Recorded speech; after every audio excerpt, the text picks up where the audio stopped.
चलिए, सर्वांग समता, ठीक है। कॉन्ग्रुएंसी, ये क्या है, प्रॉपर्टी है ना। जैसे सुंदरता है, सुंदरता क्या है, प्रॉपर्टी है।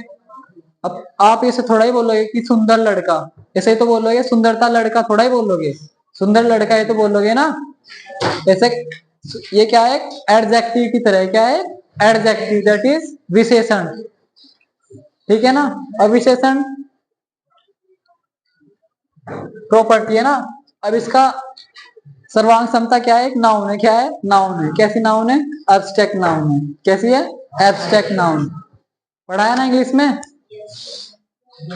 नहीं पढ़ा। फिर इससे क्या बनता है, एक एडजेक्टिव बनता है। एडजेक्टिव क्या होता है, कॉन्ग्रुएंट। क्या होता है, कॉन्ग्रुएंट। इसे क्या बोलते हैं, सर्वांग सम। जैसे अभी बताया ना, जैसे सुंदर लड़की है ना, ऐसे तो बोल रही है, या सुंदरता लड़की बोल रही है, सुंदर लड़की। तो ऐसे ही सुंदरता तो क्या हुआ, एक संज्ञा हुई। संज्ञा हुई, उससे क्या बना, एक विशेषण, क्या, सुंदर। ऐसे ही अगर जब हम बोलेंगे ना, कॉन्ग्रुएंस ट्रायंगल नहीं बोलने, क्या बोलेंगे, कॉन्ग्रुएंट ट्रायंगल बोलेंगे। सर्वांगसम त्रिभुज बोलेंगे। सर्वांग समता त्रिभुज गलत हो जाएगा, ठीक है। तो सर्वांगसम त्रिभुज, अब इसके बारे में पिछले लेक्चर्स में बताया है कि जिनके सभी अंग समान हो क्या कहलाते हैं, सर्वांगसम त्रिभुज। अब हमने एक पढ़ा था यूक्लिड का ज्यामितीय परिचय, पढ़ा था ना चैप्टर। उसमें एक था, कुछ एक्सियम्स थे। कितने एक्सियम्स थे, कितने अभिग्रहित थे, 7। कितने अभिग्रहित थे, 7। और अभिधारणाएं कितनी थी, 5 अभिधारणाएं थी। तो उसमें कहा जा रहा था कि ये जो अभिग्रहित थे और अभिधारणाएं थे, इनको प्रूफ की जरूरत नहीं थी। किसकी जरूरत नहीं थी, प्रूफ की जरूरत नहीं थी। ये क्या थे, सेल्फ ऑटोमेटिकली प्रूफ माने जाते, वो दिख जाता है कि इन्हें प्रूफ की जरूरत नहीं है। जैसे एक उसमें अभिग्रहित कि संपूर्ण उसके भाग से बड़ा होता है। था ना, एक था एक, जैसे संपूर्ण चौक है, अगर इसके भाग कर दिए तो ये जो दोनों भाग है संपूर्ण से तो छोटे हैं ना, मतलब जो संपूर्ण है वो तो बड़ा ही होगा इनसे, तो संपूर्ण भाग से बड़ा होता है। इस कथन को मैथ्स में क्या बोला जाता है, ऐसे स्टेटमेंट बोला जाता है। इस कथन को क्या बोलते हैं, संपूर्ण भाग से बड़ा होता है, संपूर्ण उसके भागों से बड़ा होता है। ये एक स्टेटमेंट है। इस स्टेटमेंट को किसी प्रूफ की जरूरत नहीं है। ये क्या है, आंखों से, हमारी ज्ञान इंद्रियों से पता लग रहा है, पता लग रहा है ना, तो इसे प्रूफ की जरूरत नहीं है। ऐसे जो स्टेटमेंट थे उन्हें क्या बोला गया था, एक्सियम्स, दैट इज अभिग्रहित। क्या बोला गया था, अभिग्रहित और अभिधारणाएं, अभिधारणाएं। तो जो यूक्लिड था उसने कितने अभिग्रहित दिए थे, 7, और अभिधारणाएं दी थी उसने 5, ठीक है। इन्हें बोलते हैं एक्सियम्स, इन्हें बोलते हैं पोस्टुलेट्स। अब ऐसे ही कुछ हमने कसौटियां पढ़ी थी ट्रायंगल के सर्वांगसम होने की, पढ़ी थी ना। उनमें से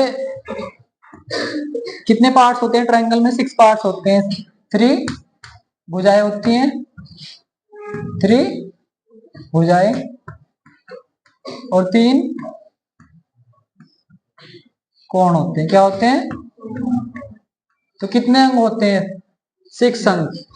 कितने होते हैं, 6 अंग।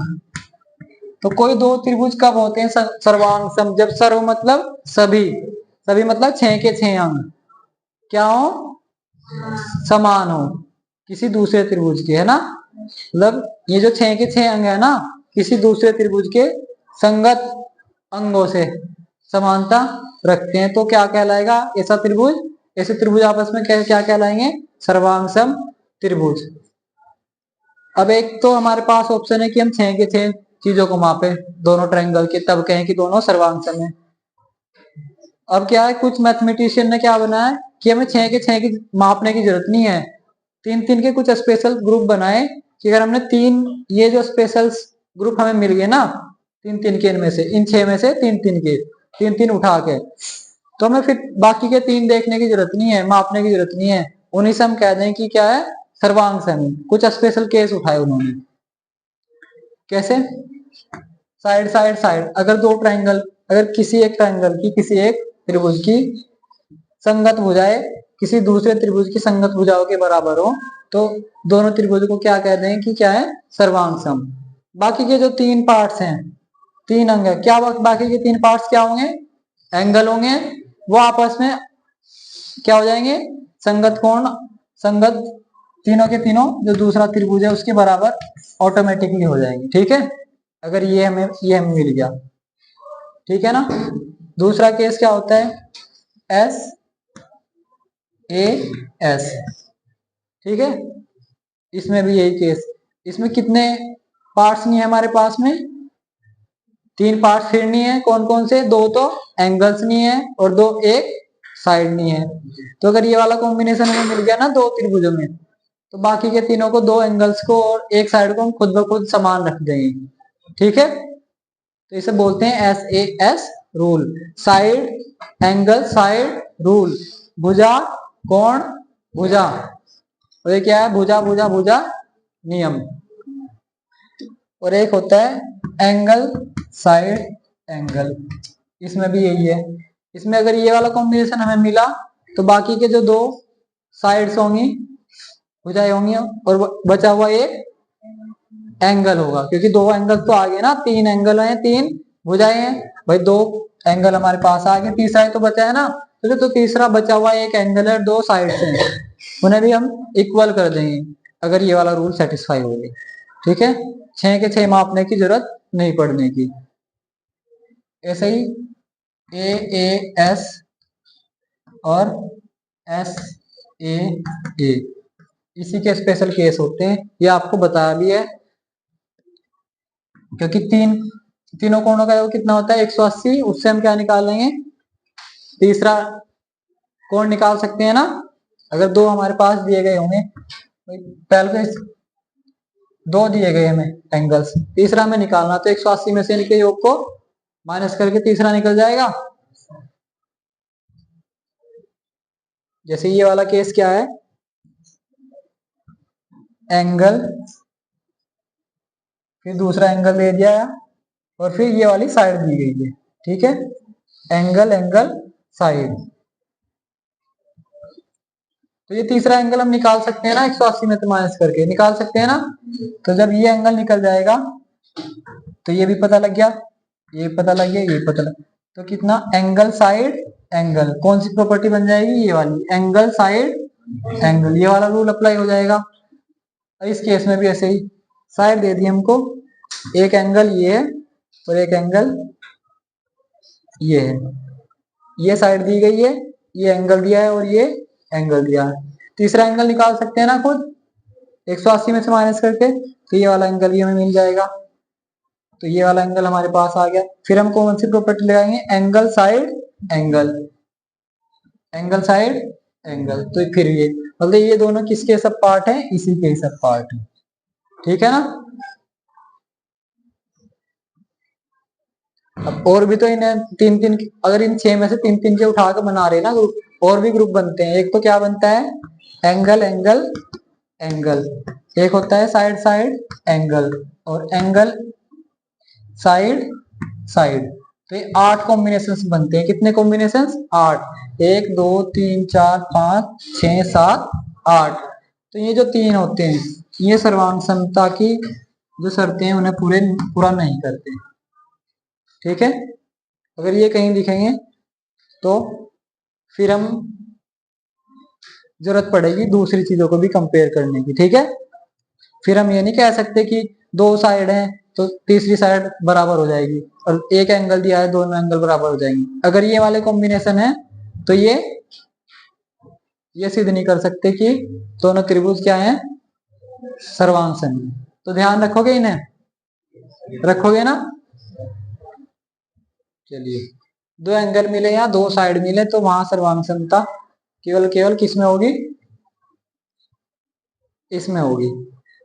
अच्छा, एक बात और है, इन सभी में ना, इस रूल में, इन सभी रूल्स में जिससे सर्वांग समता सिद्ध होती है, ये जो रूल होता है ये क्या माना जाता है, एक्सियम माना जाता है। इसे प्रूफ की जरूरत नहीं होती। क्या माना जाता है, ये एक्सियम, दैट इज अभिग्रहित माना जाता है। ठीक है, इसे प्रूफ की जरूरत नहीं होती। इसकी हेल्प से हम क्या प्रूफ करते हैं, ये प्रूफ करते हैं। ठीक है, करें प्रूफ इसे। ये सच मान लिया जाता है कि ये सच है, और सच क्यों मान लिया जाता है, आज एक्स्ट्रा क्लास में पढ़ाएंगे। ठीक है, तो इसकी हेल्प से हम इसे प्रूफ करते हैं, क्योंकि उस क्लास में पढ़ा दिया। ठीक है, और उस क्लास में पढ़ा के वीडियो बनाई, उसे अपलोड करके वही दिखाएंगे। ASA, इसे सिद्ध करेंगे किसकी हेल्प से, इसकी हेल्प से। और जिस चीज को हम, जिस मैथमेटिकल स्टेटमेंट को हम प्रूव कर देते हैं, उस वो क्या बन जाता है, प्रमेय बन जाता है। क्या बन जाता है, प्रमेय, दैट इज थ्योरम। ठीक है, तो ये ASA थ्योरम लिखा होगा आपके उसमें, और ये क्या लिखा गया होगा, SAS अभिग्रहित। ये क्या लिखा होगा, ASA प्रमेय। तो अभिग्रहित को प्रूफ की जरूरत नहीं होती। ठीक है, उसे सच माना जाता है, और इसे इसका प्रूफ अभी करते हैं। दो ट्रायंगल्स बनाएंगे सबसे पहले। तो हमारे पास में दो ट्रायंगल्स हैं, त्रिभुज ABC और त्रिभुज PQR। ठीक है, अब आपको दे दिया, कौन सी कर रहे हैं, ASA, एंगल साइड एंगल। एक एंगल दे दिया, एंगल A, एंगल A कितना दे दिया, 30 डिग्री। कितना है, 30 डिग्री। और इसमें क्या दे दिया, एंगल Q दे दिया 30 डिग्री। ठीक है, फिर साइड दे दी कोई, इस एंगल से स्टार्ट होगी साइड भी। ठीक है ना, क्योंकि क्रम में है, इनका ऑर्डर ध्यान रखना है। ठीक है, AB साइड दे दी, क्या दे दी, AB कितनी, 7 सेंटीमीटर। और यहां से साइड QP दे दी, कितनी, 7 सेंटीमीटर। सही है, और फिर एक एंगल दे दिया, यहां से स्टार्ट हुआ थे, ये साइड आई AB, फिर एंगल क्या दे दिया, B, कितना, 40 डिग्री। तो इसका एंगल क्या होगा, Q यहाँ आया, एंगल P 40 डिग्री। ठीक है, इसके संगत ये है, इसके संगत ये है, इसके संगत ये आपस में है। और बाकी अभी हमें, हमारे पास तीन ही तो आए ना अंग, तीन अंग तो रह गए, और तो तीन अंग इसके रहे, तीन अंग इसके रहे, इसके दो भुजाएं रही, इसका एक एंगल रहा। तो उसने ये दे दिया कि अब बताओ कि आपस में सर्वांग सम है या नहीं है। भाई अब क्या करें, तीसरा एंगल तो निकल सकता है, इसकी हेल्प से निकल सकता है ना, लेकिन भुजाएं निकालनी मुश्किल हो जाएंगी ना, भुजाएं मुश्किल। लेकिन अगर हमने सर्वांग सम सिद्ध कर दिया, यहाँ भी भुजाएं निकालनी मुश्किल हो जाएंगी, तो फिर कंपैरिजन कैसे होगा, सर्वांग सम कैसे बताएंगे। लेकिन कौन सा रूल लगा के, SAS की हेल्प से हम क्या बोल देंगे इसे, सर्वांग सम है। कैसे लगेगा, देखो, साइड एंगल साइड। सबसे पहले ट्रायंगल बनाते हैं, ट्रायंगल ABC, ध्यान से बनाएंगे, बी को नीचे रखते हैं, ABC, एंगल एंगल साइड।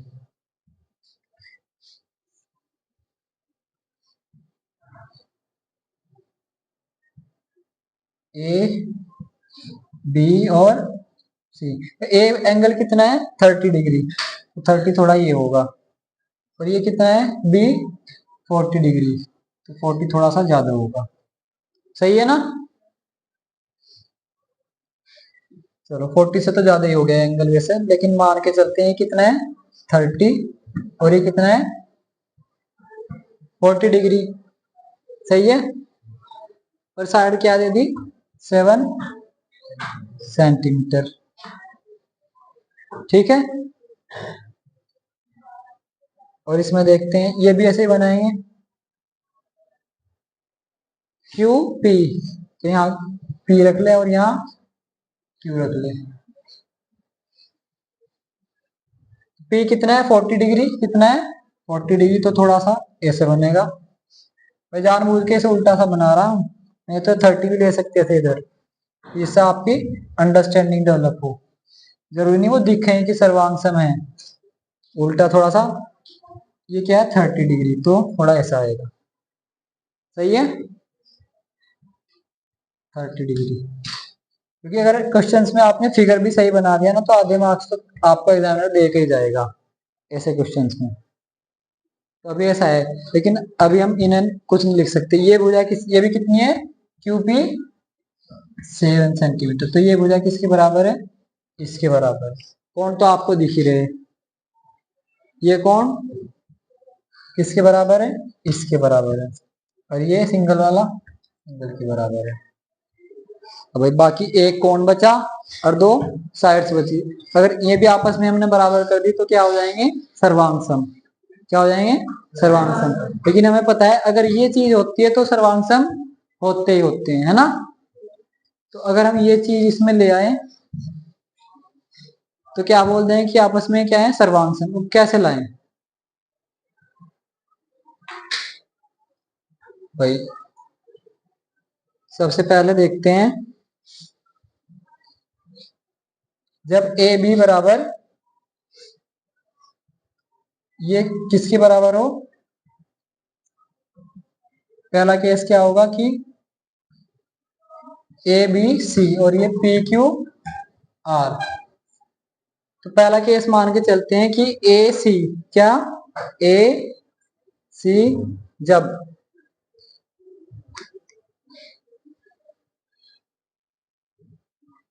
ए सी बराबर किसके, पी आर के, पी आर के, ठीक है। तो सबसे पहले हम तीनों का योग कितना होता है 30 40 और इसका 180 होगा ना, तो ये 30 और 40 70 हुआ, ये कितना हो जाएगा 110, कितना हो जाएगा 110, 110, और ये भी क्या हो जाएगा 110, ठीक है। तो जब ए सी बराबर होगा पी आर, तो इसमें कौन सी प्रॉपर्टी लगेगी, ये साइड किसके बराबर है, इसके। तो साइड, ये साइड एंगल और साइड, ठीक है। कौन सी प्रॉपर्टी लगी, साइड एंगल साइड। तो ये अभिग्रहित है, अगर ऐसा होता है तो सर्वांग सम होते ही होते हैं, वो इसमें सिद्ध भी हुई है ना, इसलिए दोनों त्रिभुज क्या हो गए सर्वांग सम। तो ये वाली साइड किसके बराबर हो जाएगी, इस वाली की, ठीक है। बुक में भी एक बार दिया है, बुक में आपके लिए होमवर्क है, यही करके लाना है, ठीक है।